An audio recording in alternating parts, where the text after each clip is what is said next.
Como as especiarias, o açúcar foi um uso só acessível aos ricos, usado como condimento em molhos para carne e peixe, que hoje nos pareceriam mais salgados que doces.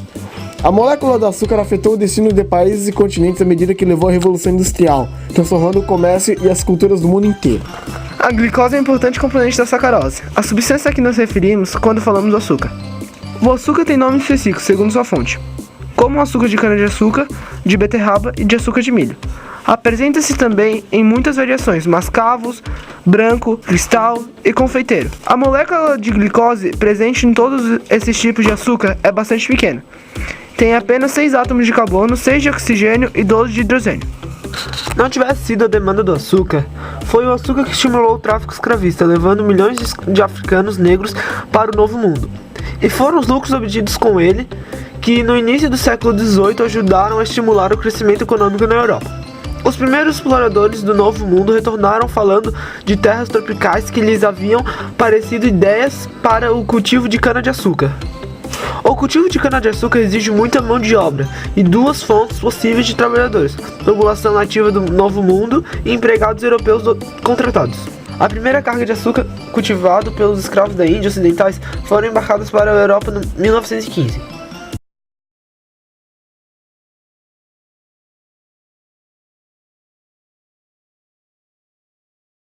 A glicose é do mais comum dos açúcares simples, por vezes chamados de monossacarídeos. A sua estrutura pode ser representada como uma cadeia reta, ou uma forma de uma pequena adaptação dessa cadeia, em que cada interseção de linhas verticais e horizontais apresenta um átomo de carbono. Um conjunto de convenções com que não precisamos nos preocupar confere o número aos átomos de carbono, com o carbono número 1 sempre no alto. Isso é conhecido como fórmula de produção de Fischer, em homenagem a Emil Fischer, o químico alemão que, em 1891, determinou a estrutura real da glicose e de vários outros açúcares relacionados. Hoje sabemos que esses existem normalmente de uma forma diferente. As representações dessas estruturas cíclicas são conhecidas como fórmulas de Haworth, assim chamadas por causa de Norman Haworth, um químico britânico que ganhou o prêmio Nobel de 1977 em reconhecimento por trabalho sobre a vitamina C e as estruturas dos carboidratos. O anel de 6 membros da glicose consiste em 5 átomos de carbono e 1 de oxigênio. Há 2 versões de glicose na forma cíclica, segundo o OH, o carbono número 1, esteja acima ou abaixo do anel. Se o OH do carbono número 1 estiver abaixo do anel, ele é alfa-glicose. Se estiver acima do anel, é beta-glicose. A sacarose é um disacarídeo, assim chamado porque é um composto de 2 unidades simples de monossacarídeos. Uma é uma unidade de glicose e a outra é uma unidade de frutose. A frutose, ou açúcar de fruta, tem a mesma fórmula que a glicose, C6H12O6. E também o mesmo tipo de átomos encontrados na glicose. A frutose, porém, tem uma estrutura diferente, seus átomos são arranjados numa ordem diferente. A definição química disso é que a frutose e a glicose são isômeros. A frutose existe sobretudo na forma cíclica, mas parece um pouco diferente que da glicose, porque, em vez de formar um anel de 6 elementos, como a glicose forma um de 5 elementos, mostrado adiante como uma fórmula de Haworth. Como no caso da glicose, há formas alfa e beta de frutose, mas como é o carbono número 2 que se une ao oxigênio do anel, na frutose é em torno desse átomo de carbono que designamos OH abaixo do anel como alfa e OH acima do anel como beta. A frutose é abundante nas frutas e no mel, que é cerca de 38% frutose e 31% de glicose, com mais 10% de outros açúcares, inclusive sacarose. O restante é sobretudo água. A lactose, também é chamada de açúcar do leite, é um disacarídeo formado de uma unidade de glicose e uma unidade de outro monossacarídeo, a galactose. A galactose é um isômero da glicose. A única diferença é que a galactose, o grupo OH, no carbono número 4, está acima do anel e não abaixo deles como na glicose. Mais uma vez, o fato de o OH estar acima ou abaixo do anel pode parecer uma diferença mínima, mas ela é importante para as pessoas que sofrem de intolerância à lactose. Para digerir lactose, precisamos de enzimas especiais que inicialmente fragmentam essas moléculas complexas em monossacarídeos mais simples. No caso da lactose, a enzima é chamada lactase. está presente apenas em pequenas quantidades em alguns adultos. O cérebro de um mamífero normal saudável usa apenas glicose como combustível.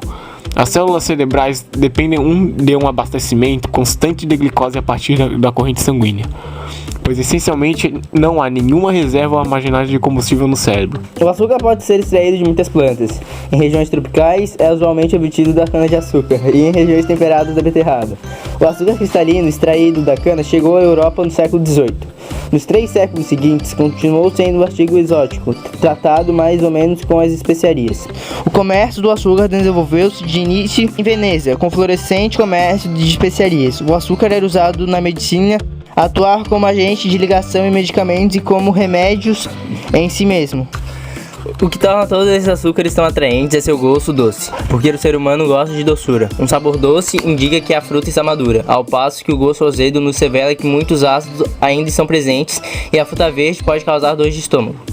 Muitas pessoas, contudo, aprendem a apreciar ou mesmo a gostar do sabor amargo. A cafeína presente no chá e no café e no quinino da água tônica são exemplos desse fenômeno, embora muitos de nós continuemos a fazer questão de açúcar nessas bebidas. O termo inglês para agridoce, bittersweet, conota uma mistura de prazer e tristeza, transmitindo bem nossa ambivalência em relação ao gosto amargo. A relação entre estrutura química e doçura é complicada. Um modelo simples, conhecido como modelo HBV, sugere que um sabor doce depende do arranjo de um grupo de átomos dentro de uma molécula. Esses átomos A e B no diagrama têm uma geometria particular, que permite ao átomo B ser atraído para o átomo de hidrogênio ligado ao átomo A. Isso resulta na ligação por um breve tempo da molécula doce com a molécula de proteína de um receptor de sabor, causando a geração de um sinal, transmitido através dos nervos, que informa ao cérebro isto é doce. A e B geralmente são oxigênio e nitrogênio, embora um deles possa também ser um átomo de enxofre. Há muitos compostos doces além do açúcar, e nem todos têm sabor agradável. O etileno-glicol, por exemplo, é o principal componente do anticongelante usado em radiadores de automóveis.